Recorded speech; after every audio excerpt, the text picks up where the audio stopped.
Olá, e sejam muito bem-vindos a essa análise detalhada sobre a taxa de 4 letrinhas que, de forma muito silenciosa, dita os rumos de um país inteiro. A gente está falando de uma métrica que decide quem consegue comprar uma casa, quem pode abrir uma empresa ou até mesmo quem só vai conseguir pagar os boletos no fim do mês. E para entendermos como o dinheiro realmente funciona nos bastidores, nós precisamos olhar direto para a engrenagem principal que move tudo isso. A Selic subiu. O sonho desceu. Essa frase resume a realidade nua e crua de milhões de cidadãos. Uma métrica que a gente nem vê atua como uma verdadeira arma numa guerra econômica contínua. É ela que determina o custo de sobrevivência das pessoas comuns. Quando essa taxa sobe, aquele acesso a um padrão de vida melhor, tipo um carro novo ou o primeiro imóvel, desce direto pelo ralo. É um campo de batalha invisível, onde os números lá de cima determinam a realidade das ruas aqui embaixo. Então, vamos para a parte 1. O que é a Selic, afinal? A gente costuma pensar no dinheiro como a ferramenta para dar preço às coisas, não é? Mas o detalhe é que o próprio dinheiro também tem um preço de aluguel. A Selic é exatamente isso. Ela é o custo fundamental do dinheiro no Brasil. É o que estabelece o padrão e o piso para toda e qualquer linha de crédito ou empréstimo que existe no mercado. Se a Selic sobe, o dinheiro literalmente fica mais caro de ser adquirido por qualquer pessoa ou instituição. Dá para dizer que ela opera como um verdadeiro cupim dentro da estrutura da economia. É uma força completamente invisível que não faz barulho no dia a dia, mas que consome o poder de compra de dentro para fora, de forma silenciosa. Quando a gente finalmente percebe os danos, a estrutura do orçamento, seja de uma família ou de uma empresa, já está oca e totalmente comprometida. E isso nos leva à parte 2, o efeito dominó na prática. Aqui a gente vê essa engrenagem rodando de verdade. É um efeito dominó doloroso, porém muitas vezes necessário, desenhado exclusivamente para combater a inflação. Basicamente, é uma forma de forçar a economia a pisar no freio. Ao tornar o crédito muito caro, o consumo geral despenca. E com a queda no consumo, os preços, mais cedo ou mais tarde, param de subir, porque o comércio precisa baixar os valores para conseguir vender o que sobrou no estoque. Trazendo isso para a vida real, a situação fica bem alarmante.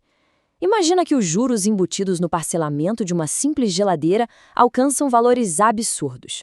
Naturalmente, a compra é adiada. Agora pensa num imóvel. Um financiamento com taxas de 12% ao ano pode facilmente triplicar o custo total de uma casa ao longo de 30 anos. Uma casa de 300 mil acaba custando quase 1 milhão. Sem contar as taxas do cartão de crédito e do cheque especial, que chegam a níveis totalmente proibitivos, asfixiando quem precisa de crédito rápido para uma emergência. E o impacto não é só num caso ou outro, é massivo. Só para você ter uma ideia, a cada ponto percentual que a taxa Selic sobe, estima-se que 2 milhões de famílias sejam excluídas da possibilidade de conquistar a casa própria. É como se uma metrópole inteira perdesse o acesso ao crédito imobiliário a cada pequeno ajuste para cima nessa taxa. E essa dor se estende muito além dos consumidores finais. Ela atinge em cheio os empreendedores. 8 em cada 10 negócios que fecham as portas apontam o alto custo do crédito como motivo principal para a falência. Sem acesso a capital mais barato, a engrenagem do empreendedorismo trava quase que instantaneamente. Porque a matemática é simples. Quando as empresas não conseguem bancar empréstimos para girar o estoque, pagar fornecedores ou expandir, as margens de lucro simplesmente evaporam. Aí, a única saída que resta para manter o negócio vivo é um corte drástico de despesas, o que inevitavelmente resulta em demissões em massa. Então, segurar a inflação custa empregos. É uma troca econômica incrivelmente dura. Seção 3. Banco Central contra o governo. Existe aqui um atrito que é completamente estrutural.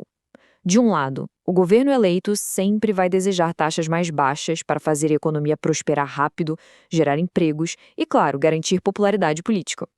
Por outro lado, o Banco Central exige taxas mais altas e medidas mais austeras para evitar que a inflação saia do controle, focando estritamente na estabilidade da moeda sem se preocupar nem um pouco com ciclos eleitorais.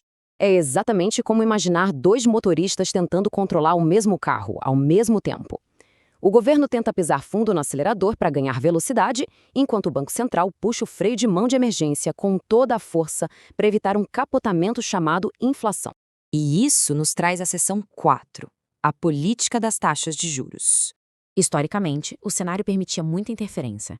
No entanto, para blindar a economia dos caprichos políticos, o Banco Central recebeu um mandato fixo a partir de 2021.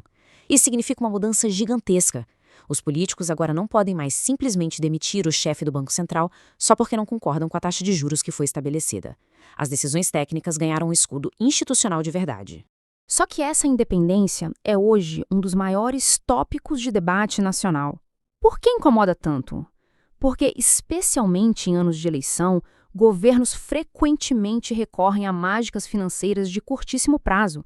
Coisas como baixar os juros na canetada, congelar preços artificialmente ou injetar subsídios em combustíveis para ganhar simpatia do público de forma rápida.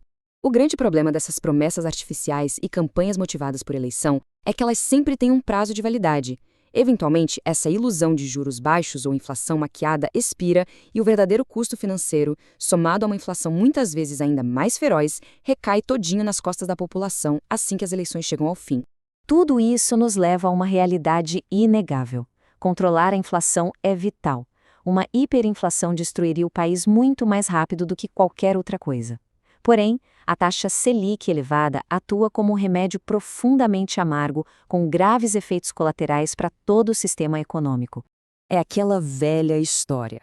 Aumentar as taxas pode sim curar a doença do aumento generalizado de preços. Mas, ao mesmo tempo que elimina o vírus da inflação, o tratamento debilita severamente o paciente da vida real. Congela as compras de imóveis, paralisa a expansão das pequenas e médias empresas e freia o avanço de uma sociedade inteira enquanto durar a terapia intensiva. E diante de todo esse impacto brutal na vida cotidiana, surge a questão definitiva para a gente refletir.